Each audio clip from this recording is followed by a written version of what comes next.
I'm going to go over in this video 5 ways that I have naturally increased my energy levels over the last few years.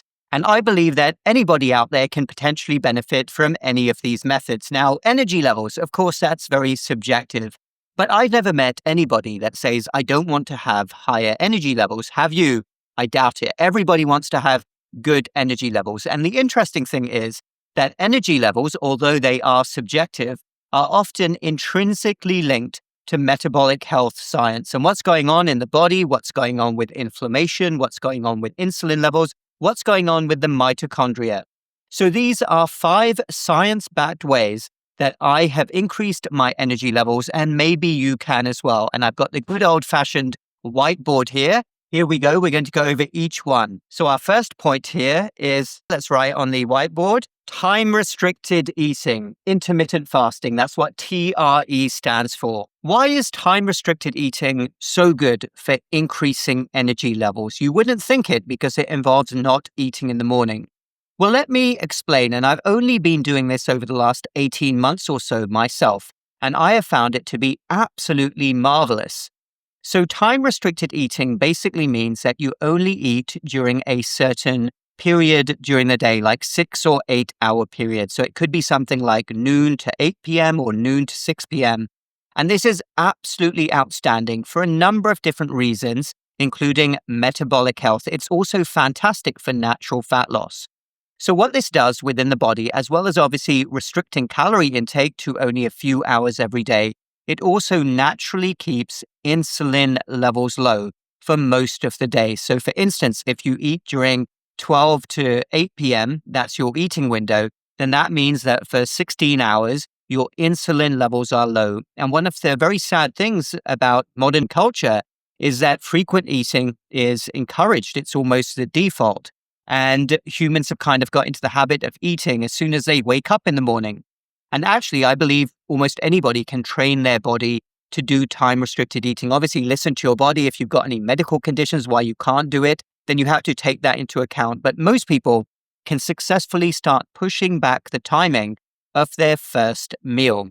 You can absolutely stay hydrated. I do tea, I do water, but I won't eat solid food until around noon. That's on most days. Not every day, I'm not rigid, but on most days. Insulin levels stay low. And at first I was finding it difficult. Now I find my mornings are full of energy. And there's a scientific reason behind this as well, because you're avoiding the morning potential sugar crashes if you have something like a sugar cereal, and you're also keeping insulin levels low. Insulin is a pro-inflammatory fat storage hormone. Okay, then number 2, let's write it down here. Here we have it, strength training. Strength training is absolutely fantastic. And I always like to stress that this doesn't mean becoming a bodybuilder. A lot of people who haven't done it think, oh, it means lifting really heavy weights. It can start really gentle, even with a couple of pound weights, and then you can gradually increase, have progressive overload. And I so wish actually that I'd started it earlier. I know a lot of males start in their teenage years. I've always been a cardio person. Growing up in the UK, I was always encouraged from a young age to play sports. I was really into cricket, really into tennis. I played football, English football, not American football. And I did a lot of other things like running, but I never really took strength training seriously until I was in my 30s. And my goodness, this really helped to energize me. I wish I'd done it sooner. And I got into a regular strength training routine. I mix the upper body with the lower body. I now go to the gym. Basically, every single day I have a routine that I go through. And if you're somebody who's never done this before, you can even use light dumbbells at home, even 20 minutes 3 times a week. Surely you have the time for that. But it's absolutely fantastic because having a bit of muscle mass means that you've got very physiologically active tissue. And that really helps with your metabolism. And I noticed soon after starting regular strength training that not only did I feel a lot stronger, but I also felt a lot more energized as well.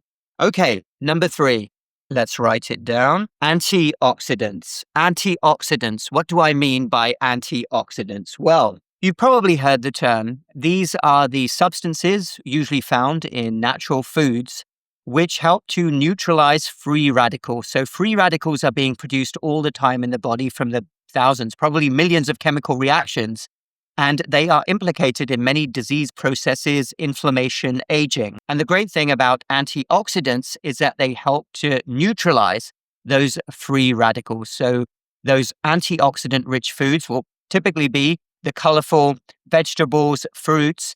They can also be in natural supplements. Certainly, I do a mix of both food and natural supplements. But in terms of food, 3 of my favorite antioxidant rich foods would be number 1, blueberries. I have a cupful of blueberries every single day. I consider them my daily medicine. And the antioxidants in them are polyphenols and anthocyanins. That's what gives that rich bluish color. And studies have shown that 1 cup of blueberries can contain more antioxidants than 5 whole servings of fruits and vegetables. I absolutely adore blueberries. You can eat them alone. You can even add them to other food like a Greek yogurt. You can add some almonds, make it a delicious little dish or snack. But blueberries are my number 1. Number 2 would probably be bell peppers, especially red bell peppers, a number of different ways to cook them.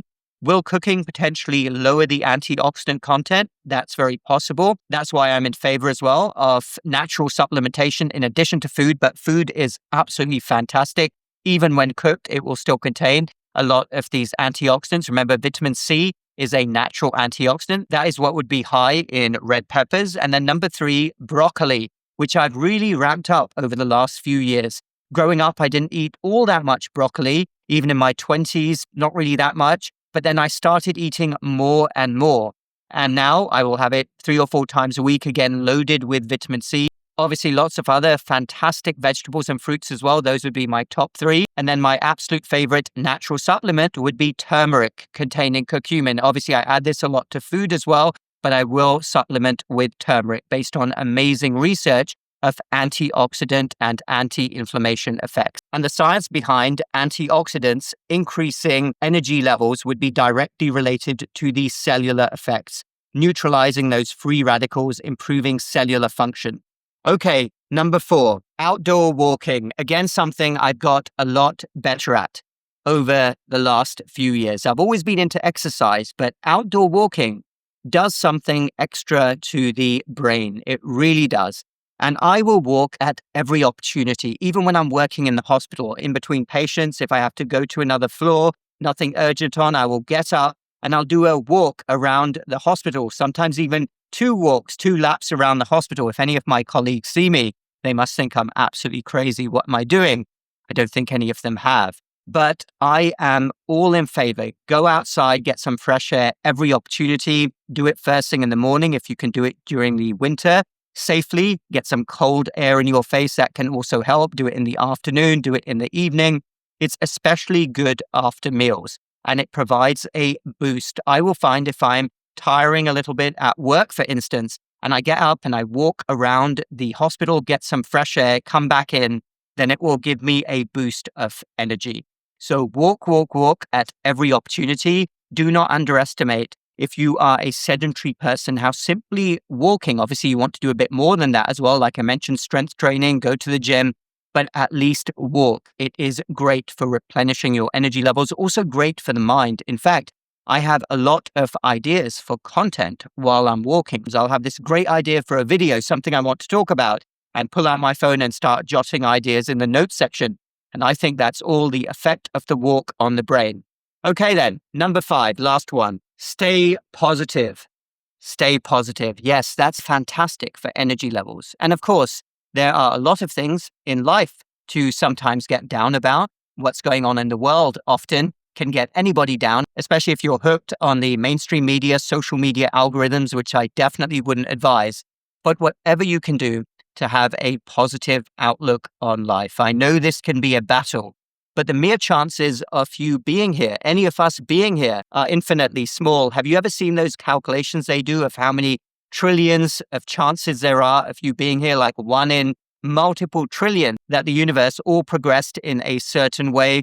All of the prior generations going back thousands and thousands of years all met up at the same time and then had children, and then those offspring had more children, and so on and so forth.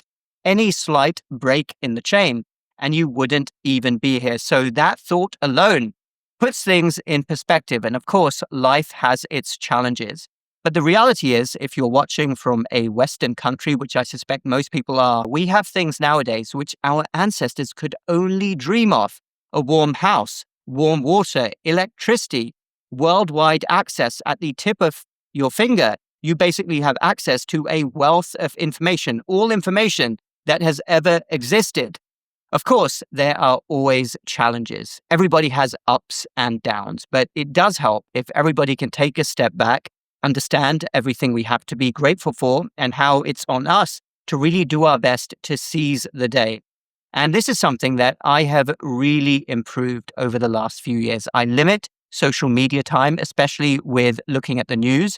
I canceled my cable TV subscription. I will glance at the headlines for a few minutes, but the things which are not in my control, I'm really not interested in spending too much time on. This is why I'm a huge fan of Stoicism as a philosophy and the quotes of the great emperor Marcus Aurelius, one of the greatest men to have ever lived, one of the greatest leaders as well. There will never be anybody like him again. If you're not familiar with Emperor Marcus Aurelius and who he was, really interesting to learn about him. But he was one of the original great Stoics, and Stoic philosophy is often misinterpreted as meaning you should be passive and not really care. Absolutely not.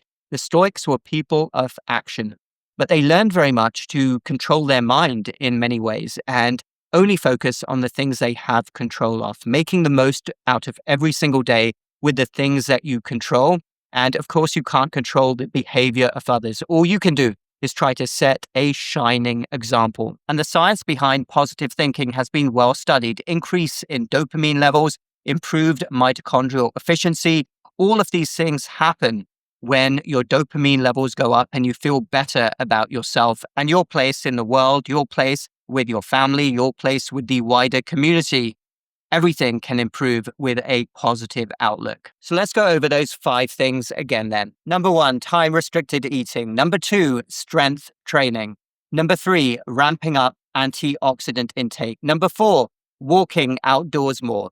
And number 5, positive outlook. So those are 5 entirely natural methods to increase energy levels. And of course, energy levels, very subjective, as I said, but never forget that energy levels are intrinsically tied to the science of metabolic health. All of those methods really worked for me. And for me, a plant-forward approach has been the best way to dramatically improve my own energy levels, focusing on natural, whole, plant-based foods. Let me know your thoughts down below. Have you tried any of those and they've worked for you? Is there anything else that you've tried that has helped you to increase your energy levels? I would really like to hear from you. Check in the links down below for my website and my 30-day energy reset, focusing on a plant-forward approach. If you enjoyed this video, do hit the like button, subscribe to this channel for more similar videos in the future, and we will speak again very soon.